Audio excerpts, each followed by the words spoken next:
ஹல்லேலூயா. ஆண்டவரும் அருமை இரட்சகருமாகிய இயேசு கிறிஸ்துவின் இனிதான நாமத்தினால உங்கள் ஒவ்வொருவருக்கும் என்னுடைய அன்பின் நல்வாழ்த்துக்களை தெரிவித்துக் கொள்கிறேன். என்னை அன்போடு கூட அழைத்த அருமையான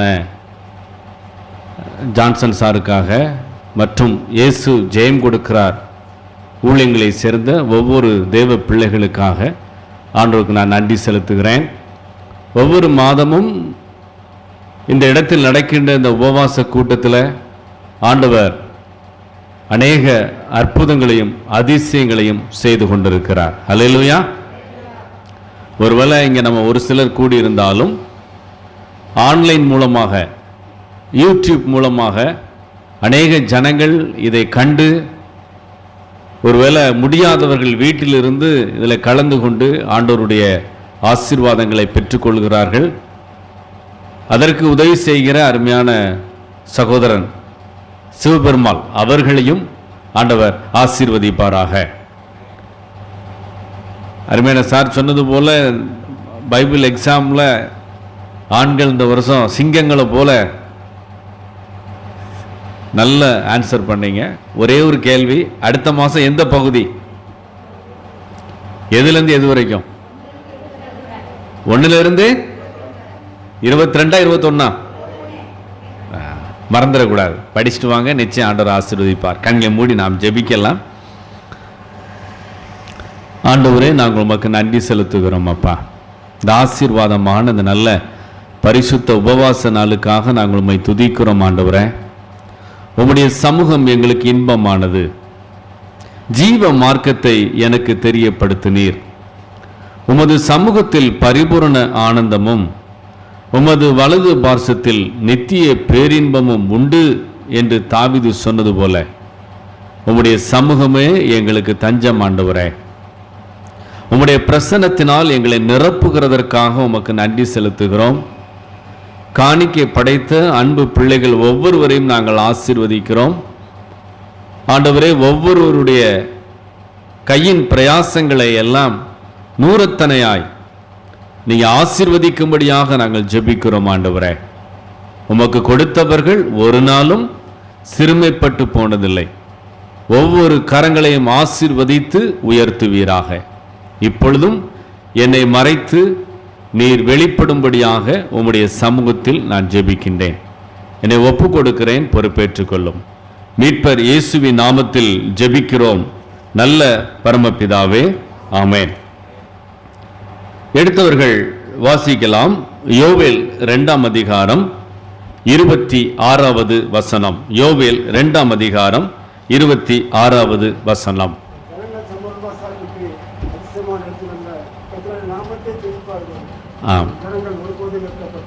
மைக்கில் வாசிங்க, அது ரொம்ப உபயோகமாக இருக்கும். முடிந்தால் மைக்கில் வாசிங்க. சத்தமாக வாசிங்க.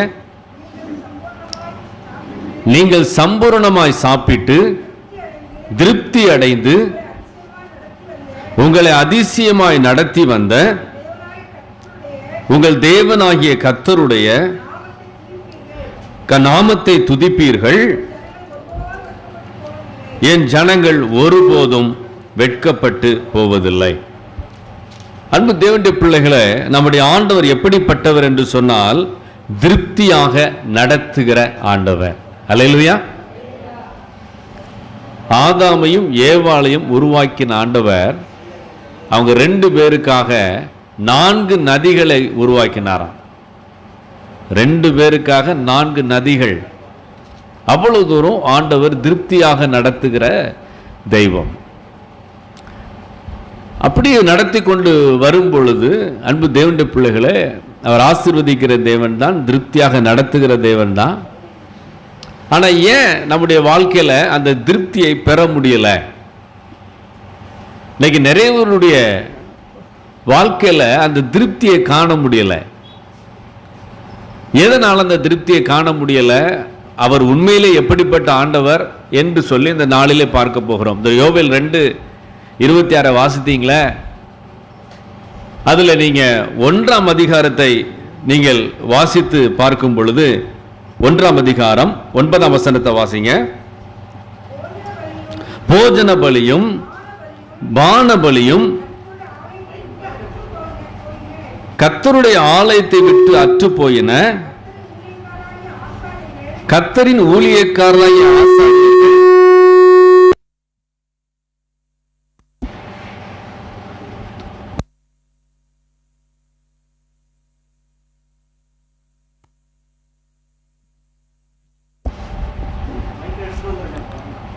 மைக் வேண்டாம், கையிலே வாசிக்கிட்டோம். போஜன பலியும் கர்த்தருடைய ஆலயத்தை அதை ஆஃப் பண்ண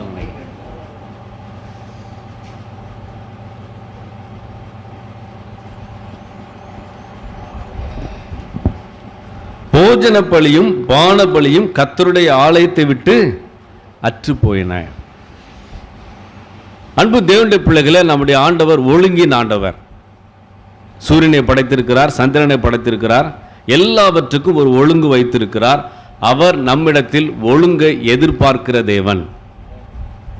ஏனோ தானோ என்கிற ஒரு வாழ்க்கைக்கு ஆண்டவர் உங்களை என்னையும் அழைக்கவில்லை. இன்றைக்கு அவர் படைத்த பறவைகள் ஒழுங்காக இருக்கின்றன. ஆண்டவர் படைத்த மிருகங்கள் கூட இன்னைக்கு ஒழுங்காக இருக்கின்றன. ஆனால் அவருடைய சாயலில் படைக்கப்பட்ட மனிதர்கள் அவர் ஏற்படுத்தி வைத்திருக்கின்ற அந்த ஒழுங்குகளுக்குள்ள வராம ஏனோ தானோ என்று வாழ்கிறபடினால்தான் அந்த திருப்தியை பெற முடியவில்லை. இந்த திருப்தி அப்படிங்கிற வார்த்தைக்கு அளவுகோல் கிடையாதுங்க. எதை வச்சு ஒரு மனுஷன் திருப்தியா இருக்கிறான் அப்படிங்கிறத பார்க்கும்போது அவரோடு இருக்கிற ஐக்கியத்தை வைத்துதான். எந்த அளவுக்கு ஆண்டவர் ஒரு மனிதன் தேடுகிறானோ அதுல தான் திருப்தி இருக்கு. இன்னைக்கு சாதாரணமாக கூலி வேலை செய்வாங்க, எடைகளை தூக்குவாங்க. மத்தியானம் ஒரு 1:30 மணிக்கு ஒரு தூக்குச்சட்டியில் பழைய சாதமும் ஊறுகாவும் வச்சு அதை சாப்பிட்டுட்டு ஒரு துண்டை மட்டும் விரித்து அந்த வேப்ப மரத்து நிழல்ல அவங்க தூங்குவாங்க பாருங்க. ஒரு 3/4 மணி நேரம் தூங்குவாங்க. படுத்த 2வது நிமிஷத்தில் அழகாக தூங்கிடுவாங்க. மறுபடியும் எழும்பி மறுபடியும் வேலை செய்வாங்க. அதே நேரத்தில் அரண்மனையில் 10 வகையான கூட்டு வச்சு அந்த கூட்டை பாதி சாப்பிட்டும் சாப்பிட முடியாமலும் ஏசி ரூமில் இருந்து தூங்காத ஆட்களும் உண்டு. திருப்தி எந்த இடத்துல நம்ம இருக்கிறோம் என்பதை வைத்து அல்லவே அல்ல. ஒருவேளை வேப்பமரத்து கீழே தூங்காத ஆட்கள் உண்டு, அரண்மனையில் நல்ல தூங்குற ஆட்கள் உண்டு.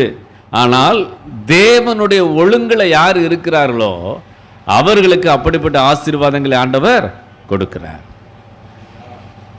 நம்ம பார்க்கிறோம், என் ஜனங்கள் சம்பூரணமாய் சாப்பிட்டு எப்போ போஜன பலியும் அற்று போயிட்டு பானபலியும் அற்று போயிட்டு ஆண்டவரை தேடுகிற கூட்டங்கள் குறைந்து விட்டது. அந்த சூழ்நிலை தான் யோவேல் தீர்க்கதரிசியின் மூலமாக ஆண்டவர் பேசுகிறார். என்ன பேசுகிறார்? யோவேல் 2ஆம் அதிகாரம் 12ஆம் வசனத்தை சத்தமாய் வாசிங்க, வேகமா வாசிங்க. ஆதலால் நீங்கள் இப்பொழுதே உபவாசத்தோடும் அழுகையோடும் புலம்போலோடும் உங்கள் முழு இருதயத்தோடும் என்னிடத்தில் திரும்புங்கள் என்று கர்த்தர் சொல்லுகிறார். எப்ப திருப்தி வரும்னு சொன்னா முழு இருதயத்தையும் கர்த்தருக்கு கொடுக்கும்போது. இந்த வார்த்தையை மறந்துடாதீங்க. 90% இல்லை, 95% அல்ல, 100%. ஈசாக்கு ஆபிரகாம் வயசான அப்பா. அப்போ ஈசாக்கை கூட்டிட்டு போறாரு பலியிடதுக்கு. அப்ப ஈசாக்கு கேட்கிறான், எப்பா விறகு இருக்கு, எல்லாம் இருக்கு, ஆட்டுக்குட்டி எங்க என்று சொல்லி கேட்கிறான். அப்பொழுது ஆபிரகாம் சொல்லுகிறார், மகனே கர்த்தர் பார்த்து கொள்வார். மேலே போயாச்சு, விறகெல்லாம் அடிக்காச்சு. இப்போ ஈசாக்குடைய கையை தகப்பன் என்ன செய்கிறார்? கட்டுகிறார். அப்போ ஈசாக்கு புரிந்து விட்டது. இந்த சம்பவம் நடக்கும்போது ஈசாக்கு கிட்டத்தட்ட 26 வயது இருக்கும் என்று சொல்லி வேத வல்லுநர்கள் கூறுகிறார்கள். அப்படி என்றால் ஆபிரகாமுக்கு வயது 126. ஒரு 26 வயது வாலிபன் நினைத்திருந்தால் 126 வயது தன் தகப்பனை தள்ளிவிட்டு அந்த மலையிலிருந்து ஓடி வந்திருக்க முடியும். அதை ஈசாக்கு செய்யவில்லை. தன் கையையும் காலையும் கட்டுவதற்கு ஒப்பு கொடுக்குறான். அந்த விறகு மேலே அவனை கிடத்துறாங்க. அன்பு தேவனுடைய பிள்ளைகள், அப்பொழுது வானத்திலிருந்து ஒரு சத்தம் உண்டாகி, ஆபிரகாமே, இப்பொழுது நீ தேவனுக்கு பயந்திருக்கிறவன் என்பதை அறிந்திருக்கிறேன், பிள்ளையாண்டன் மேல் உன் கையை போடாது என்று சொல்லி அந்த இடத்துல ஈசாக்கை கர்த்தர் ஆசீர்வதிக்கிறார். இதான் முழு இருதயத்தையும் ஒப்பு கொடுப்பது. இல்லை, எத்தனையோ செய்திகள் நம்ம கேட்கிறோம். ஆனால் 100% என் ஆண்டவருக்கு என்னை அர்ப்பணித்திருக்கிறேனா என்று சொல்லும் பொழுது அது ஒரு கேள்விக்குறியாகி விடுகிறது. 100% அர்ப்பணிக்கும் போது தான் இந்த ஆசீர்வாதங்களை ஆண்டவர் கூறுகிறார். பாருங்க, 17ஆம் வசனத்தை வாசிங்க. கர்த்தரின் பணிவிடைக்காரராகிய ஆசாரியர்கள் மண்டபத்துக்கும் பலிபீடத்துக்கும் நடுவே நிப்பாட்டுங்க, அழுது அழுது. எப்போ ஒரு மனிதனுக்கு அழுக வரும் தெரியுமா தேவனுடைய பிள்ளைகளை? உள்ளம் உடைக்கப்படும் போது தான் அழுகு வரும். ஆண்டவர் நம்மளை நல்லா வச்சிருந்தார, எவ்வளவு ஆசீர்வாதங்களை கொடுத்து ஆண்டவர் நம்ம நடத்தி வந்தார். அந்த ஆசீர்வாதங்கள் எல்லாம் நம்ம மறந்துட்டோமே. இந்த நிறைய நேரங்களில் இந்த ஆசீர்வாதங்கள் என்ன ஆகும் அப்படின்னு சொன்னால், ஆசீர்வாதங்கள் மேலே நம்முடைய இருதயத்தை திருப்பும் போது ஆட்டோமேட்டிக்காகவே நம்முடைய எண்ணங்கள் என்ன செய்யுதுன்னா, தேவனை விட்டு என்ன செய்து விடுகிறது? பிரிந்து விடுகிறது. இந்த இடத்துல தான் அந்த ஆசாரியர்கள் மூப்பர்லாம் அழுகிறாங்க. அழுது தன்னை அந்த இடத்துல அர்ப்பணிக்கிறார்கள். பாருங்க, அதுக்கு அடுத்து 18ஆம் வசனத்தை தொடர்ந்து வாசிங்கம்மா. கர்த்தாவே, நீர் உமது ஜனத்தை தப்ப விட்டு புறஜாதிகள் அவர்களை பழிக்கும் நிந்தைக்கு உமது சுதந்திரத்தை ஒப்புக்கொடாதையும் உங்கள் தேவன் எங்கே என்று புறஜாதிகளுக்குள்ளே சொல்லப்படுவானேன் என்பார்களாக. பாருங்க, அந்த இடத்துல அந்த இஸ்ரவேல் ஜனங்கள் தேவனுக்கு விரோதமாக செய்த தப்புகள், அந்த பாவங்கள், விக்கிரக ஆராதனை எல்லாம் செஞ்சதுனால இப்போ என்ன ஆயிடுனா, புறஜாதிகளுக்குள்ள நிந்தையான ஒரு சூழ்நிலை வந்துட்டு எல்லாரும் கேட்காங்க, உங்கள் தேவன் எங்கே அப்படின்னு சொல்லி கேட்குறாங்க. அப்பந்தான் அவங்களுக்கு உணர்வு தட்டுது, நம்ம தேவனை விட்டு ரொம்ப தூரம் போயிட்டோம் அப்படின்னு சொல்லி. ஒரு முறை ஒரு மலை பிரதேசத்துக்கு டூர் போயிருந்தோம். அப்படி டூர் போயிருக்கும்போது எங்கள் கூட ஒரு சகோதரன் வந்திருந்தார். திடீர்னு பார்த்தீங்கன்னா அவர் கையில் ஒரு வலி வருது. கையை பார்க்கும்போது கையில் அட்டை ஒட்டி இருக்கு. அந்த அட்டை ஒட்டி இருக்கிறதுனால கை வலிக்குதுங்காரு. கடைசியில் அந்த அட்டையை எடுத்து போட்டோம். ஆனால் இந்த அட்டையின் குணாதிசயம் என்னன்னா, அது ரத்தத்தெல்லாம் குடிச்சு முடிச்சதுக்கு அப்புறம் தான் என்ன தெரியுமா, வலி தெரியுமா. முதல்ல ரத்தம் உள்ள குடிக்கும்போது நமக்கு வலி தெரியவே தெரியாது. அது திருப்தியாக குடிச்சு முடிச்சதுக்கு அப்புறம் தான் வலி தெரியும்.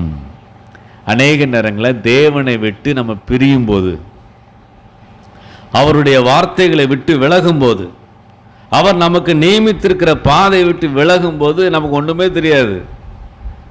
ஆனால் அதோடைய பிரச்சனைகள் பெருசாகும் போது தான் தெரியும். நல்ல ஆசீர்வாதங்களில் திருப்தியாக இருக்கும்போது, அதான் ஆண்டவர் இஸ்ரேல் ஜனங்களை பார்த்து சொல்றாரு, எம்மா நீ நல்லா இருக்கும்போது என்னை மறந்துடாத அப்படிங்கிறார். நீ ஆசீர்வாதமா இருக்கும்பொழுது உன் தேவனை நீ என்ன செய்யக்கூடாது, மறந்து போகக்கூடாது. உபாகமம் 7ஆம் அதிகாரம் திருப்பிக் கொள்ளுங்க. உபாகமம் 7ஆம் அதிகாரம் 6ஆம் வசனத்திலிருந்து வாசிங்க.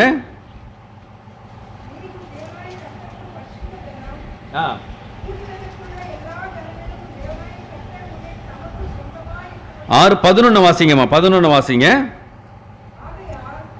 11 நீ நிரப்பாத சகல நல்ல வஸ்துக்களாலும் நிரப்பிய வீடுகளையும் நீ வெட்டப்படாமல் வெட்டப்பட்டிருக்கிற துறவுகளையும் நீ நடாத திராட்சை தோட்டங்களையும் ஒலிவ தோப்புகளையும் அவர் உனக்கு கொடுப்பதினால் நீ சாப்பிட்டு திருப்தியாகும் போதும், அடுத்த வசனம், நீ அடிமைப்பட்டிருந்த வீடாகிய உன்னை புறப்பட பண்ணின கர்த்தரை மறவாதபடிக்கு எச்சரிக்கையாயிரு. அநேக நேரங்களில் இஸ்ரேல் ஜனங்கள் மறந்துடுறாங்க. நீங்க நல்லா கவனிச்சீங்கன்னா, எப்பொழுதெல்லாம் அவங்க தப்பு செய்யறாங்களோ அப்பொழுதுதான் சத்துருக்கள் கையில் ஒப்பு கொடுக்கப்படுறாங்க, மறுபடியும் மனம் திரும்புறாங்க. எதற்காக தேவனுடைய சமூகம், எதற்காக இப்படிப்பட்ட உபவாச கூட்டங்கள்? தேவனோடு நம்ம ஒப்புரவாகும்படி, அவருடைய இருதயத்தை புரிந்து கொள்வதற்காக, இன்னும் கிறிஸ்துக்குள் வளருவதற்காக இப்படிப்பட்ட கூட்டங்கள் எல்லாம் ஆண்டவர் அருமையான ஜான்சன் சார் மூலமாக, அப்படிப்பட்ட தேவதாசன் மூலமாக நமக்கு நியமித்திருக்கிறார். இதை பயன்படுத்தி கொள்ள வேண்டும். அப்போ எல்லாரும் அழுறாங்க. அந்த இடத்துல ஆசாரியர்கள் பணிவிடைக்காரெல்லாம் வந்து அழுகிறாங்க. ஆண்டவரே, நாங்கள் உமக்கு விரோதமாக துரோகம் செஞ்சிட்டோம், நீங்க தான் என்னை வழி நடத்தி வந்தீங்க, ஆனால் நாங்கள் மறந்துட்டோம், கண் போன போக்கில் போயிட்டோம். இந்த அழுது அந்த இடத்துல தேவனுடைய சமூகத்தில் புலம்பும் போது அந்த இடத்துல ஆண்டவர் பேசுறாரு பாருங்க. அதுக்கு அடுத்த வசனத்தை வாசிங்க. யோவேல்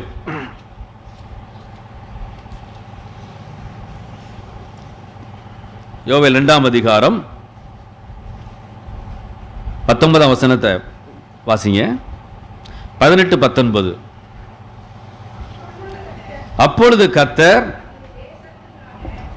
தம்முடைய தேசத்திற்காக வைராக்கியம் கொண்டு தமது ஜனத்தை கடாட்சிப்பார்.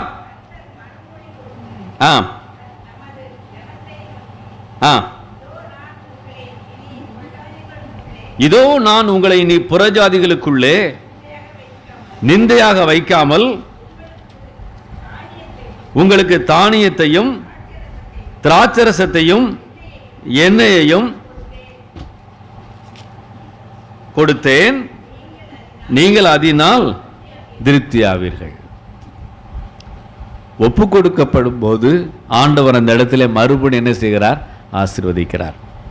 அன்பு தேவனுடைய பிள்ளைகளை, இந்த காலை வேளையில் நம்ம சிந்தித்து பார்க்கும்படியாக அழைக்கப்படுறோம்.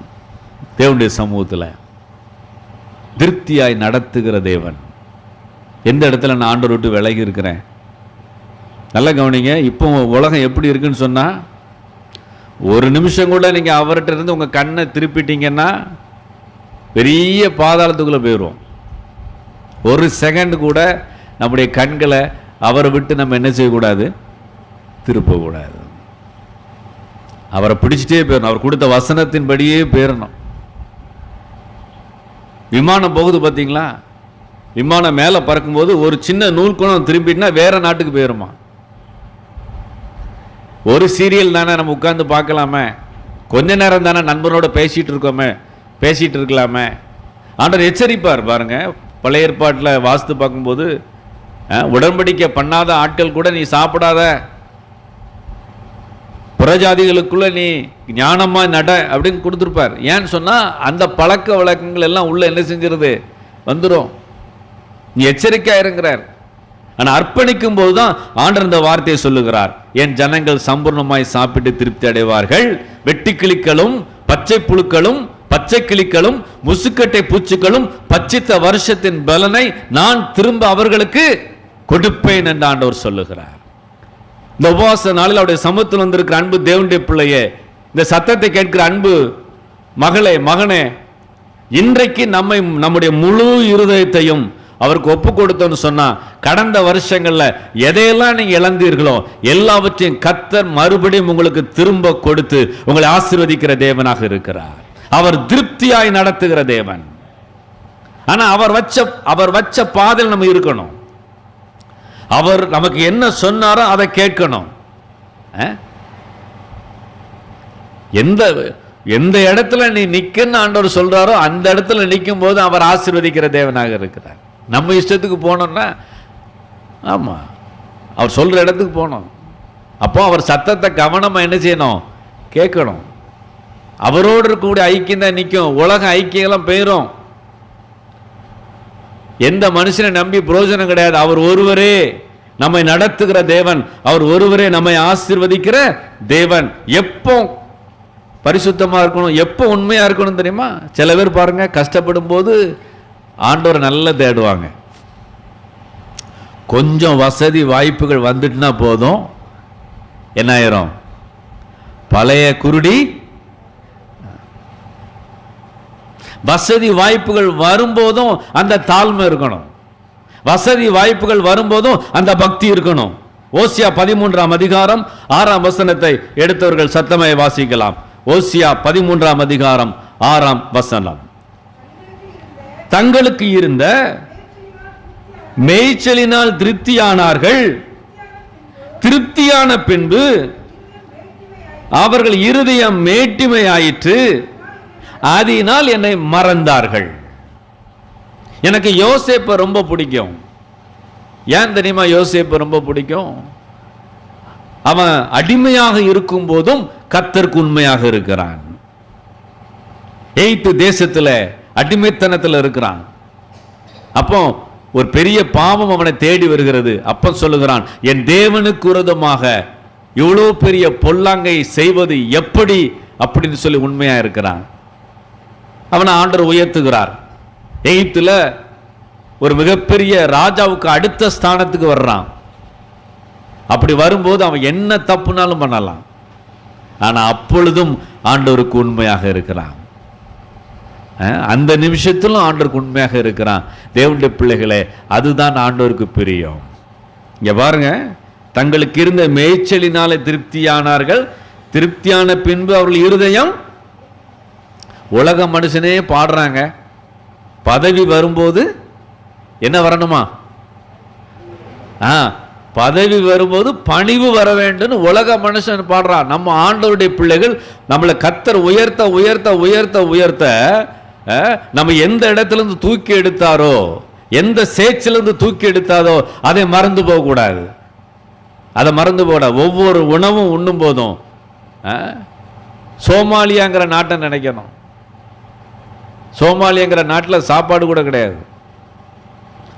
நல்ல உடையை உடுத்தும் போது நினைக்கணும், எத்தனை பேருக்கு இந்த உடை இல்லையே, ஆண்டவர் எனக்கு கொடுத்துருக்கிறாரு, நல்ல வீட்டை கொடுத்துருக்கிறாரா. தேவனுடைய பிள்ளைகளை ஒவ்வொன்றும் நினைக்கும் போது கர்த்தரை அதிகமாக தேட வேண்டும். தாவீதுட்ட பிடிச்சதாதான், ஆடு மேய்க்கும் போது ஆண்டவரை தேடினதை விட அவன் ராஜாவான பின்பு ஆண்டவரை தேடின நேரங்கள் அதிகம். ஆடை மேய்ச்சி கொண்டு போகும்போதே துதிக்கிறான், சுரமண்டலத்தினால பாடுறான், தேவனுடைய அதிசயங்களை எல்லாம் சொல்லி துதிக்கிறான். ஆனா ராஜாவான பின்பு அவன் சொல்றான், சங்கீதம் 27 நீங்கள் வாசித்து பார்க்கும் பொழுது, என் ஜீவனுள்ள நாளெல்லாம் உம்முடைய ஆலயத்தில் நான் தங்கியிருப்பதையும் உம்முடைய வசனங்களை ஆராய்ச்சி செய்வதையும் நான் விரும்புகிறேன் அப்படிங்கிறான். ஆகாமிய கூடாரங்களில் தங்குவதை பார்க்கலாம் உம்முடைய ஆலயத்தின் வாசற்படியில் தங்குவதையே நான் தெரிந்து கொள்வேன் அப்படிங்கிறான்.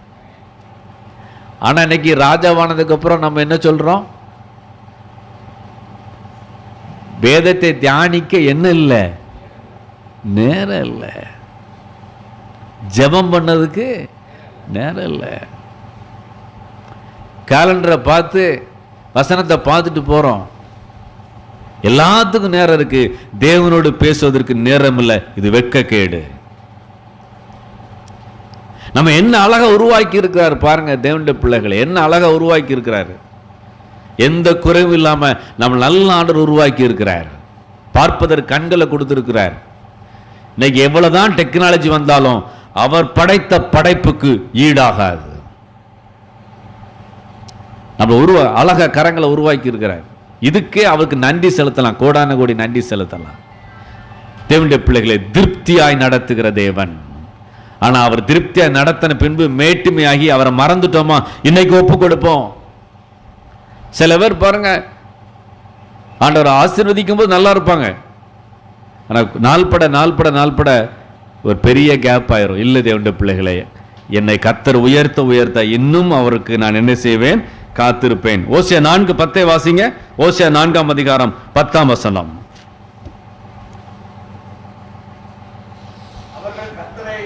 அவர்கள் கர்த்தரை மதியாமல் இருக்கிறபடியினால் அவர்கள் தின்றாலும் திருப்தி அடையாதிருப்பார்கள், வேசித்தனம் பண்ணினாலும் பாழுகாதிருப்பார்கள். போதும். கர்த்தரை மதிக்கலைன்னா அவங்க என்னதான் செஞ்சாலும் அவங்க வாழ்க்கையில் என்ன வராது? சத்தமா சொல்லுங்க, திருப்தி வராது. அவர் கொடுக்கக்கூடிய கனத்தை கொடுக்கல அப்படின்னு சொன்னார். ஆனால் கனத்தை கொடுத்து பாருங்க, பிளஸிங்காக இருக்கும். வனாந்தரத்துக்கு கிட்டத்தட்ட ஆயிரக்கணக்கான ஜனங்கள் அவருடைய சத்தத்தை கேட்கும்படி வராங்க. வரும்போது ஆண்டவர் அவங்களுக்கு பிரசங்கம் பண்ணுறாரு. அப்போ கேட்குறாரு, இப்போ 3 நாள் ஆகிட்டு இவங்க வந்து அவங்களுக்கு சாப்பிட ஏதாவது இருக்கா? அப்போ இவ்வளோ பேருக்கு எங்கேயா கொடுக்க முடியும்? இங்கே ஒரு சின்ன பையன் இருக்கான், அவன் கையில் 5 அப்பமும் 2 மீன் தான் இருக்கு, கொண்டு வாங்க அப்படிங்காரு. பந்தியில் வரிசையாக உட்கார வைக்கிறாரு. வானத்தை அண்ணாந்து பார்த்து ஸ்தோத்திரம் பண்ணுறாரு. விட்டு சீசர்கள் கையில் கொடுத்து நீங்கள் பரிமாறுங்க அப்படின்னு சொல்கிறாரு. சாப்பிட்ட புருஷர்கள் மாத்திரம் எத்தனை பேர்? 5000 பேர். பெண்கள் வந்திருப்பாங்க, சின்ன பிள்ளைங்க வந்திருப்பாங்க. அதுக்கு மேலே நீங்கள் கால்குலேஷன் பண்ணிக்கிடுங்க. அவ்வளோ பேரும் சாப்பிட்டு திருப்தியாக இருந்தார்கள். எத்தனை அப்பத்தில்? தேவனுடைய பிள்ளைய, ஒருவேளை இன்னைக்கு உங்கள்கிட்ட சைக்கிள் கூட இல்லாமல் இருக்கலாம், நீங்க நடந்து போகலாம், ஆனால் தேவன் உங்களோடு இருந்தால் அது திருப்தியான வாழ்க்கை தான். தேவன் உங்க கூட இல்லாம நீங்க ஒரு 5 கோடி ரூபாய் கார்ல போனாலும் அது திருப்தி கிடையாது. இன்னைக்கு தேவனை தேடாதவனும் 5 கோடி ரூபாய் கார்ல போற, 10 கோடி ரூபாய் கார்ல போகிறா, அது திருப்தி கிடையாது. இம்மையில் தங்கள் பங்கை பெற்றிருக்கிற மனிதர்களும் ஒருத்தங்க இருக்கிறாங்க. எல்லா காரியமும் அவங்களுக்கு கைகூடும், நினைச்சதெல்லாம் நடத்துவாங்க, சட்டத்தை மாற்றுவாங்க, மனிதர்களை விலைக்கு வாங்குவாங்க, எல்லாம் செய்வாங்க. ஆனால் தேவன் கொடுக்கிற திருப்தி கிடைக்காது. எப்பொழுது தேவன் கொடுத்த திருப்தி கிடைக்குன்னா அவருடைய வார்த்தையின்படி நடக்கும்போது தான், அவருடைய சத்தத்தை கேட்டு நடக்கும்போது தான் அந்த திருப்தி நமக்கு கிடைக்கும். தேவனுடைய பிள்ளைகளை, இன்னைக்கு கர்த்தர் நம்மை அர்ப்பணிக்கும்படியாக நம்மை எதிர்பார்க்கிறார். அர்ப்பணிக்கணும். அவருடைய ஆண்டவரை நீங்க என்ன நடத்துங்க ஆண்டவரே, நீங்க வைத்திருக்கிற பாதை எனக்கு போதும் ஆண்டவரே. நீ உலகம் எதை நோக்கி ஓடிக்கொண்டிருக்கிறது? தங்கத்தை நோக்கி வெள்ளியை நோக்கி ஓடிக்கொண்டிருக்கிறது. வேதம் என்ன கூறுகிறது? எசேக்கியேல் 7ஆம் அதிகாரம் 19ஆம் வசனத்தை எடுத்தருள் வாசிங்கள். எசேக்கியேல் 7ஆம் அதிகாரம் 19ஆம் வசனம்.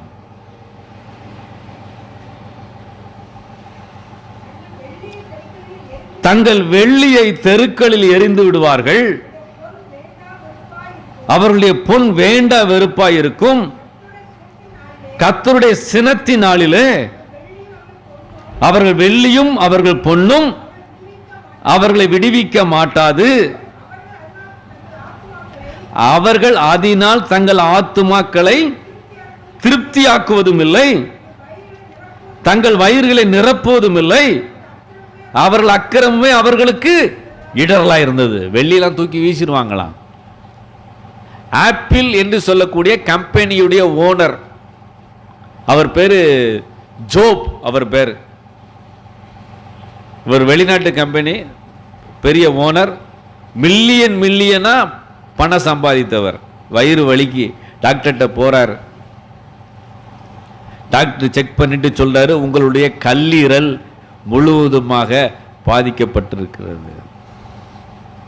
அப்போ டிவி ஜோப் சொன்னாராம், எவ்வளவு கோடி வேணும் என் கல்லீரலை மாற்றதுக்கு? டாக்டர் சொன்னாராம், எத்தனை கோடி கொடுத்தாலும் உங்கள் கல்லீரல் என்ன செய்ய முடியாது? மாற்ற முடியாது. இன்னொரு 6 மாதம்தான் நீங்கள் உயிரோடு இருப்பீங்க, எங்களால் முடியாதுயான்னு சொல்லி கையை கழுவிட்டாங்க டாக்டர்ஸ்லாம். ஓன்னு அழுதாராம். ஆனால் உலகம் அவரை பற்றி என்ன சொல்கிறது? ஜோப் மிகப்பெரிய கோடீஸ்வரன், சாதித்து விட்டார், பணத்தை சம்பாதித்து விட்டார். ஆனால் ஜோப் கடைசியா மரண வாக்குமூலம் கொடுக்கார். எழுதும்போது சொல்றாரு, உலகம் சொல்லுது நான் ஜெயிச்சிட்டேன்னு, இல்லை நான் தோத்துட்டேன். பணம் பணம்னு ஓடினேன், சம்பாத்தியம் சொல்லி ஓடினேன். என் மனைவியை நேசிக்கல, என் பிள்ளைகளை நேசிக்கல, அவங்ககிட்ட நான் நேரம் செலவிடல. இந்த மரண கட்டில நான் பிள்ளைகளையும் பார்க்கிறேன், மனைவியும் பார்க்கிறேன். ஐயோ, இவர்களை விட்டு நான் இவ்வளவு சீக்கிரமாக நான் கடந்து போகிறேனே. இந்த பணம் எனக்கு இப்பொழுது உதவவில்லை. நான் சம்பாதித்த பணம் என உயிரை காப்பாத்தலன்னு சொல்லி வெறுத்தாராங்க. கடைசியாக ஒன்றை சொல்லிக் கொள்கிறேன், இந்த மரண நேரத்தில் ஒருவருக்கு ஒரு அன்பு செலுத்துங்க, உங்க கொடுக்கப்பட்ட மனைவி பிள்ளைகளத்துல நேரம் செலவிடுங்கன்னு சொல்லி கடைசியா சொல்லிட்டு மரித்து போனாராம். அன்பு தேவனுடைய பிள்ளைகளே, வெள்ளி நம்மை ரட்சிப்பதில்லை, பொன்னும் நம்மை ரட்சிப்பதில்லை, நம்மை திருப்தி ஆக்குவதில்லை. எது நம்மை திருப்தியாக்கும்? தேவனோடு நடக்கிற ஒரு வாழ்க்கை, அவருடைய சத்தத்தை கேட்டு நடக்கிற ஒரு வாழ்க்கை தான் நம்மை திருப்தியாக்கும். எப்ப ஆண்டவரை தேடணும்? சிலவர் சொல்லுவாங்க, எப்ப தேடினாலும் ஆண்டவர் வருவாரியா? உண்மை, நீங்க எந்த நேரத்தில் கூப்பிட்டாலும் ஆண்டவர் வருவார். ஆனா முக்கியமா ஒரு நேரம் இருக்கு. சங்கீதம் 90:14 சத்தமாய் வாசிங்க. எடுத்தவர்கள் சங்கீதம் 90:14 வாசிங்க.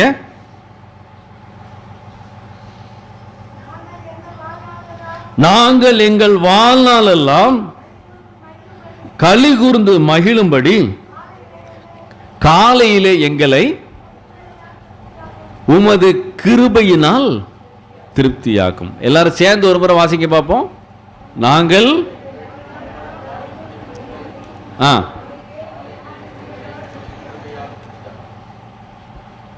வாழ்நாளெல்லாம் நீங்க களி கூர்ந்து மகிழணுமா? காலையில அவருடைய கிருபையினால நம்ம என்ன செய்யணுமா? நீங்க காலையில் எந்திக்கிங்க பார்த்தீங்களா? ஏன் காலையில் ஆண்டவரை தேட சொல்றாங்க தெரியுமா? அப்பந்தான் உங்க மனசு எப்படி இருக்கும்னா புதுசா இருக்குமா. நேரம் ஆக ஆக நீங்க பிரஷ்ல பேஸ்ட்டை வச்சு தேய்க்கும் போது ஒரு சத்தம் கேட்கும், இன்னைக்கு ஈபி பில் கட்டணும் 600 ரூபா. அடுத்த 10வது நிமிஷத்துல இன்னொரு சத்தம் கேட்கணும், மூத்த பையனுக்கு ஃபீஸ் கட்டணும் 3500 ரூபா. 10 மணிக்கு ஒரு சத்தம் கேட்கும், 4 நாள் கழிச்சு வீட்டு வாடகை கொடுக்கணும் அப்படின்னு. இந்த சத்தம்லாம் கேட்கறதுக்கு முன்னாடி காலையில் எந்திரிச்ச உடனே அவரை நோக்கி பார்க்க ஆரம்பிச்சிடணும். அவர் வேதத்தை கையில் எடுத்துடணும், தப்பிச்சிருவீங்க. காலையில் 5 மணிக்கு வச்சு நீங்க புலம்ப கூடாது. ஆண்டவரே ஈபி பில் கட்டணுமே, அதை அந்த பேச்சு இருக்கக்கூடாது. காலையில் எந்திரிச்ச உடனே முகத்தை கழுவிட்டு பல்ல வாயை கொப்பளிச்சிட்டிங்களா, வசனத்துக்குள்ள போயிடணும், துதிக்க போயிடணும். அவர் சத்தத்தை கேட்கணும். நீங்க பேச வேண்டாம், நம்ம பேசி என்ன ஆக போகுது? அவர் சத்தத்தை கேளுங்க. அவர் கொடுத்த வேதத்தை எடுத்து வாசிக்க ஆரம்பிச்சிருங்க. பேசுவார், கரெக்டா பேசுவார், என்ன செய்யணும் கற்றுக் கொடுப்பார். அதான் கிருபை. தேவனுடைய சத்தத்தை ஒரு மனிதன் கேட்பதுதான் கிருபை.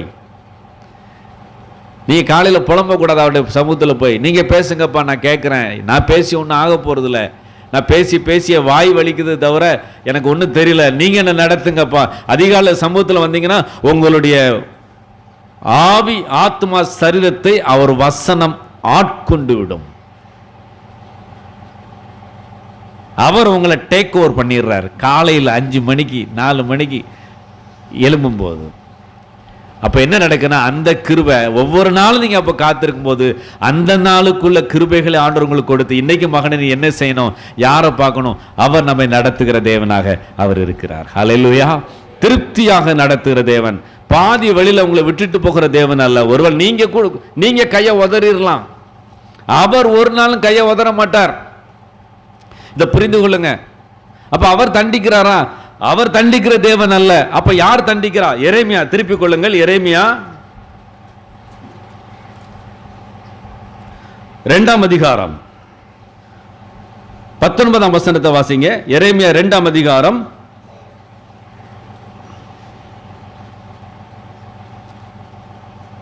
19ஆம் வசனம்.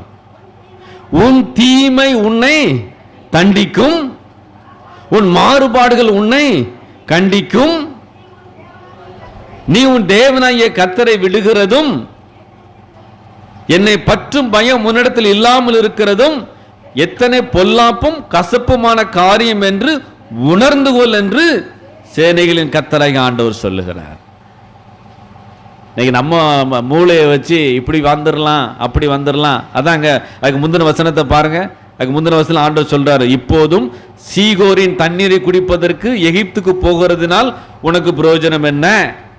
ஐபிராத்து நதியின் தண்ணீரை குடிப்பதற்கு அசிரியாவுக்கு போகிறதுனால் உனக்கு. இஸ்ரேல் ஜனங்க நினைக்கிறாங்க எகிப்துக்கு போனா நம்ம தப்பிச்சிடலாம், இல்ல இந்த அசிரியாவுக்கு போனா தப்பிச்சிடலாம்னு சொல்லி மனக்கணக்கு போடுறாங்க. தேவனுடைய பிள்ளையே, கர்த்தரிடத்தில் மாத்திரம் மீட்பு உண்டு. அவரிடத்தில் மாத்திரம் ஜீவன் உண்டு. உலக ஞானத்தை உபயோகப்படுத்தி அந்த இடத்துக்கு வேலைக்கு போயிடலாம், இங்க பார்த்துடலான்னு சொன்னீங்கன்னா ஏமாந்து போயிருவீங்க. ஒரே வழி அவருடைய பாதத்தில் சரணடைவதை தவிர வேறு வழி இல்லை. அவர் சொல்லுகிறார், நானே வழியும் சத்தியமும் ஜீவனுமாய் இருக்கிறேன். நான் ஜீவன் உண்டாகவும் அந்த ஜீவன் பரிபூர்ணமும் படவும் வந்தேன் என்று ஆண்டவர் சொல்லுகிறார். அன்பு தேவனுடைய பிள்ளைகளே, ஒரு அர்ப்பணிக்கப்பட்ட ஒரு வாழ்க்கை, ஒரு அர்ப்பணிக்கப்பட்ட வாழ்க்கை ஆண்டவர் எதிர்பார்க்கிற திருப்தியா நடத்துவார். அவர் வச்சிருக்கிற பாதை. ஆமா, உலக மனுஷனை பார்த்து அவனை போல இருக்குன்னு நினைச்சிடாதீங்க, ஏமாந்துருவீங்க.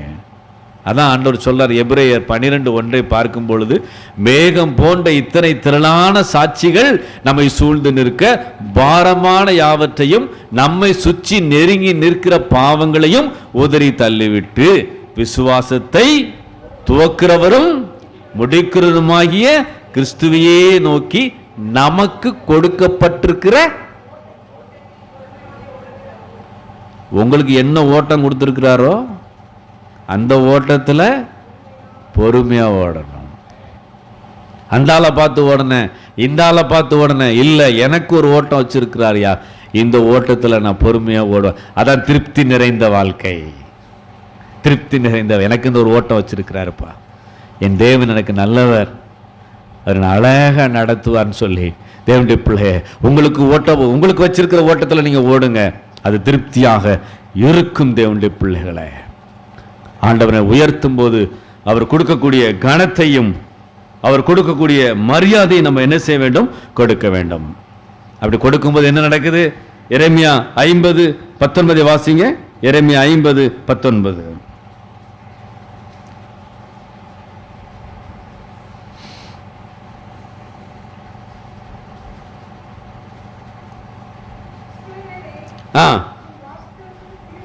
அதன் வாசஸ்தலத்துக்கு திரும்பி வர பண்ணுவேன், அப்பொழுது அது கர்மேல் மேலும் பாசானிலும் மேயும், எப்ராயின் மலையிலும் கிளையாத்திலும் அதன் ஆத்துமா திருப்தியாகும். மாம்சம் திருப்தியாகாது, என்ன திருப்தியாகுது? ஆத்துமா திருப்தியாகும்.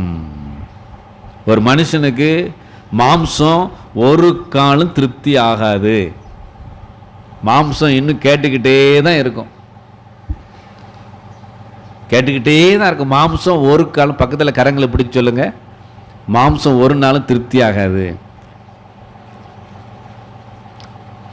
ஆனால் ஆத்மாவில் ஒரு திருப்தி உண்டு, அது ஆண்டவர் கொடுக்கிற திருப்தி. இல்லையா? அந்த திருப்தி கிடைச்சா போதும், எதுக்கும் பயப்படவே வேண்டாம். பவுல் சொல்றா, நல்ல போராட்டத்தை போராடினேன், ஓட்டத்தை, ஆமா, வாழ்க்கையில் ஒரு திருப்தி அடைஞ்ச பின்பு சொல்றான் பவுல். ஒரு 95 வயசு ஆள்கிட்ட போய் கேளுங்க, இன்னும் எத்தனை வருஷம் உங்களுக்கு வேணும்னு கேளுங்க, என்ன சொல்லுவாங்க? ஐயா, இந்த கொள்ளு பேரனுடைய கல்யாணத்தை மட்டும் பார்த்துருந்தேன் ஐயா. சரி, கொள்ளு பேரன் கல்யாணம் முடிஞ்சு என்ன சொல்லுவாங்க? திருப்தி இல்லை.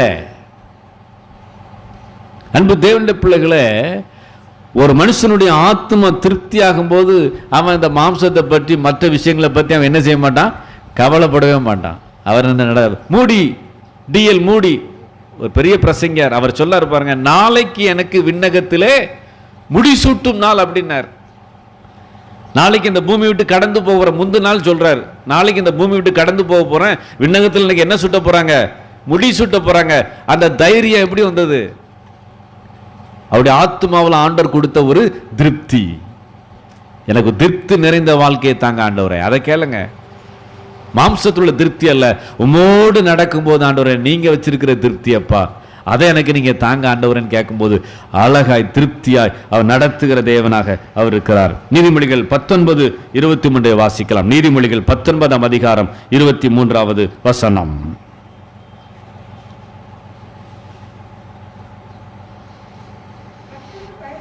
கர்த்தருக்கு பயப்படுதல் ஜீவனுக்கு ஏதுவானது, அதை அடைந்தவன் திருப்தி அடைந்து நிலைத்திருப்பான், தீமை அவனை அணுகாது. சிம்பிளா முடிச்சிடலாம். எல்லா திருப்தி எங்க வச்சிருக்கிறார்னா கர்த்தருக்கு பயப்படுகிற பயம்.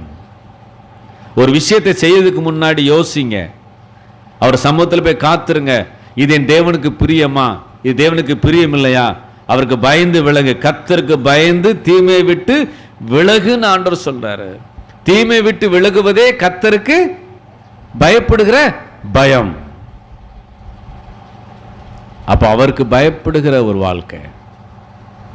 அவருக்கு என்ன பிடிக்கும், என்ன பிடிக்காது? தேவனுடைய பிள்ளைகளே, இந்த உலகம் கடந்து போகிற ஒரு வாழ்க்கை. இப்போ கண்கள் நல்லா தெரியுது, ஆனால் வயது ஆக ஆக கண் என்ன செய்யுது? அப்போ இந்த கண்களை வச்சு நம்ம ஆண்டவருக்காக பயன்படுத்தணும். நல்ல விஷயங்களுக்காக நம்முடைய சரீரத்தை ஜீவ பலியாக ஒப்பு கொடுக்கணும். ரோமர் 6 வாசிக்கிறோம், பவுல் சொல்றாரு, உங்கள் அவயவங்களை தேவனுக்கு உகந்த நீதியின் ஆயுதங்களாக உங்களை என்ன செய்யுங்க? ஒப்பு கொடுங்க. ரோமர் 6:13 வாசிங்க. ரோமர் 6 அதிகாரம் 13 வசனத்தை எடுத்துள் வாசிக்கலாம். நீங்கள் உங்கள் அவயவங்களை நீதியின் ஆயுதங்களாக பாவத்திற்கு ஒப்புக்கொடாமல் உங்களை மரித்தொழுந்து பிழைத்திருக்கிறவருக்கு தேவனுக்கு ஒப்பு கொடுத்து உங்கள் அவயவங்களை நீதிக்குரிய ஆயுதங்களாக தேவனுக்கு ஒப்பு. இந்த வசனத்தை மறந்துடாதீங்க. என் கண்களை என் தேவனுக்கு ஒப்பு கொடுக்கிறேன், என் சிந்தையை ஒப்பு கொடுக்கிறேன். உங்களை நீதியின் ஆயுதங்களை அவருக்கு ஒப்பு கொடுக்கும் போது அதான் அவருக்கு பயந்து வாழ்கிற ஒரு வாழ்க்கை. தீமை உங்களை என்ன செய்யாது? அணுகாது. மற்றபடி இந்த உலகத்தில் திருப்தி அடையவே முடியாது. சாலமோனே சொல்லிட்டாரு, பிரசங்கி 5:10 வாசிக்கும் போது, பணப்பிரியன் பணத்தினால் திருப்தி அடைவதில்லை, செல்வ பிரியன் இதுவும் மாயே. அதான் ஒரு ஆண்டவர் ஒரு எடுத்துக்காட்டு சொல்லுவார்ல, ஒருத்தனுடைய களஞ்சியம் பெருசாகும் போது அதை இடிச்சிட்டு அது பெருசாக கட்டி அவன் சொல்லலாம், ஆத்மாவே ஜாலியாக இரு, எத்தனை வருஷ நாள் இருங்கிறார். ஆண்டவர் சொன்னார், மதிகேடனே, இன்று ராத்திரியிலே ஒரு ஜீவன் எடுக்கப்படுமானால் இதையெல்லாம் யாருடையதாகும்? ஒன்னையும் கொண்டு போக முடியும், எல்லாத்தையும் கலந்து. ஒரு சின்ன கம்மல் இருந்தால் கூட என்ன செஞ்சுருவாங்க? ஆமாம், கம்மல் மோதிர எல்லாத்தையும் எடுத்துட்டு விட்டுருவாங்க. ஆனால் ஒன்று எடுக்க முடியாது, தேவனோடு இருக்கக்கூடிய உறவு. உங்கள் ஆண்டரோடு இருக்கக்கூடிய அந்த உறவு இருக்கு பார்த்தீங்களா, அதை மட்டும் எந்த மனுஷனும் கை வைக்கவே முடியாது. நீ அடிச்சு சொல்கிறேன்,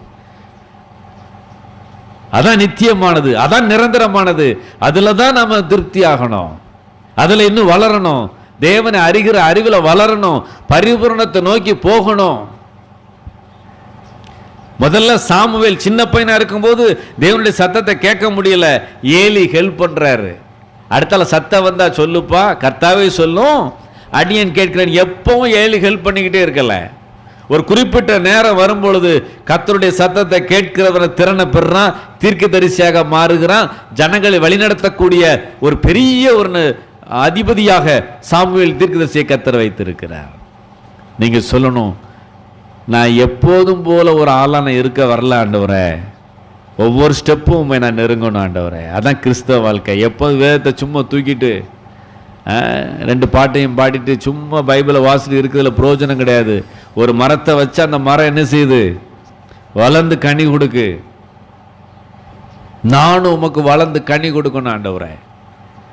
ஒரு கனி நிறைந்த வாழ்க்கையாக என்னுடைய வாழ்க்கை இருக்கணும் ஆண்டவரே. அன்பு, சந்தோஷம், சமாதானம், சாந்தம், இச்சையடக்கம், தயவு, நற்குணம், திட விசுவாசம், பொறுமை எனக்கு வேணும் ஆண்டவரே. அந்த சாட்சி எங்க தான் எழுமோ? வீட்டில் முதல்ல அதை பார்க்கணும். உங்களை குறித்த சாட்சியை ஊரில் கேட்கக்கூடாது, எங்கே தான் கேட்கணும்? வீட்டில் உங்கள் பிள்ளைகள் சொல்லணும் உங்களை குறித்து சாட்சி, கணவன் சொல்லணும், மனைவி சொல்லணும். தேவனுடைய பிள்ளைகளை நம்ம அர்ப்பணிப்போம், அவனுடைய வார்த்தைக்கு நம்ம அர்ப்பணிப்போம். தேவனுடைய பிள்ளைகளை, ஆசீர்வாதம் என்று சொன்னால் அந்த உலகத்தில் உள்ள அந்த செல்வங்களை வைத்தல்ல, தேவனோடு நடக்கின்ற அந்த வாழ்க்கையை வைத்து தான் இருக்கிற தேவனுடைய பிள்ளைகளை. ஒருவேளை அந்த செல்வம் வரும்பொழுதெல்லாம் இஸ்ரேல் ஜனங்கள் தப்பி போகிறாங்க, கீழ்ப்படியாமல் போகிறாங்க. நான் அப்படியே இல்லை ஆண்டவரே, உங்களுடைய சத்தத்தை கேட்டு நடக்கணும் ஆண்டவரே. எல்லாரும் கண்களை மூடி அவருடைய சமூகத்தில் நாம் ஜெபிக்கும்படியாக நம்மை அர்ப்பணிக்கலாமா? எல்லாரும் இருக்கிற இடத்துல கண்களை மூடி, அவர் நல்ல தெய்வம், திருப்தியாய் நடத்துகிற தெய்வம். ஆதாம் ஏவாளை உருவாக்கி அவர்களுக்காக நதிகளை உண்டாக்கிய தெய்வம். எல்லாவற்றையும் அவர் படைத்தார். ஆனால் மனுஷனை மாத்திரம் அவருடைய சாயலில் அவர் படைத்திருக்கிறார். எந்த குறையும் வைக்கலையே. நமக்கு அவர் எந்த குறைவையும் வைக்கலையே. பறவைகளுக்கு உணவு கொடுக்கிற தெய்வம், காட்டு மிருகங்களுக்கு உணவு கொடுக்கிற தெய்வம், நீர்வாழ் உயிரினங்களுக்கு உணவு கொடுக்கிற தெய்வம் நம்மையும் போஷித்து காப்பாற்றுகிறார். அர்ப்பணிப்போமா? Thank you father, thank you father. ஆண்டவரே, என் மாம்சம் ஒரு நாளும் திருப்தி ஆவதில்லை அப்பா. மாம்சம் இன்னும் வேணும் வேணும் வேணும் வேணும் என்று கேட்டுக்கொண்டுதான் இருக்கும். ஆனால் நீர் என்னோடு கூட வரும் பொழுது அந்த வாழ்க்கை திருப்தி நிறைந்த வாழ்க்கையாக இருக்கிறதப்பா. நீர் ஏழைக்கு பலனும், நெருக்கப்படுகிற எளியவனுக்கு திடனும், பெரு வெள்ளத்துக்கு தப்புவிக்கும் அடைக்கலமும், வெயிலுக்கு ஒதுங்கும் நிழலும் ஆனீர் ஆண்டவரே. எனக்கு அடைக்கலமாக, ஒரு நிழலாக ஆண்டவரே நீங்க இருக்கிறீங்க. ஆண்டவரே, என்னை நடத்துங்கப்பான்னு சொல்லி ஆண்டவர் சமூகத்தில் ஒப்பு கொடுப்பீங்களா? எப்பொழுதெல்லாம் இஸ்ரவேல் ஜனங்கள் ஆசீர்வதிக்கப்பட்டார்களோ அப்பொழுதெல்லாம் ஆண்டவரை மறந்தார்கள். உன் மேய்ச்சலினாலே நீ திருப்தியானதினாலே நீ மன மேட்டிமையாகி என்னை மறந்து போனாய் என்று ஆண்டவர் துக்கப்படுகிறார். இந்த மத்தியான வேளையில அவர் நோக்கி பார்ப்போமா? முழு இருதயத்தையும் ஒப்பு கொடுப்பீங்களா? என் முழு இருதயத்தையும், உங்கள் வஸ்திரங்களை அல்ல, உங்கள் இருதயங்களை கிழித்து உங்கள் தேவனாகிய கர்த்தரிடத்தில் திரும்புங்கள். முழு இருதயத்தையும். அப்படி முழு இருதயத்தோடு திரும்பும்போது அவர் நம்மை திருப்தியாக நடத்துகிற தேவனாக அவர் இருக்கிறார். வெள்ளி நம்மை திருப்தி ஆக்காது, பொன் நம்மை திருப்தி ஆக்காது. பணப்பிரியன் பணத்தினால் திருப்தி அடைவது இல்லை. ஆனால் அவருடைய வசனம் நம்மை திருப்தி ஆக்கும். கர்த்தருடைய வார்த்தை ஜீவன் உள்ளது, கர்த்தருடைய வார்த்தை வல்லமை உள்ளது, கர்த்தருடைய வார்த்தை நம்மை திருப்தி ஆக்கும். நம்முடைய ஆத்மாவுக்கு இருக்கக்கூடிய ஒரே ஒரு போஜனம் அவருடைய வசனம் மாத்திரமே, உலகம் அல்ல. உலக சிற்றின்பங்கள் நம்மை அழித்து விடும். உலக பாவ சிற்றின்பங்கள் கரையானை போல நம்முடைய சரீரத்தையும் நம்முடைய ஆத்மாவையும் கெடுத்து விடும். ஒருவேளை யூடியூப்ல இதை பார்த்து கொண்டிருக்கிற வாலிப சகோதரனே, வாலிப சகோதரியே, இன்று ஆண்டவர் உங்களோடு கூட பேசிக் கொண்டிருக்கிறார். கண் போன போக்கில போகாதீங்க, மனம் போன போக்கில போகாதீங்க, உலக சிற்றின்பங்களில் உழன்று உங்கள் ஆத்மாவை கெடுத்து போடாதீங்க. நீதிமொழிகள்ல வாசிக்கிறோம், முடிவிலே உன் சரீரம் உருவழியும் போது ஐயோ போதகத்தை நான் வெறுத்தேனே, போதகர் சொல்லை கேளாமல் போனேனே. வேதனைப்படக்கூடிய சூழ்நிலை. அந்நியர் உன் செல்வத்தினால் திருப்தி ஆவார்கள். அவருடைய சத்தத்தை கேட்கலன்னு சொன்னா, அவர் வைத்திருக்கிற பாதையில நம்மை அர்ப்பணிக்கவில்லை என்று சொன்னால் நம்முடைய செல்வங்களினாலே அந்நியர் திருப்தி ஆவார்கள். நம்மை அர்ப்பணிப்போமா? Thank you father.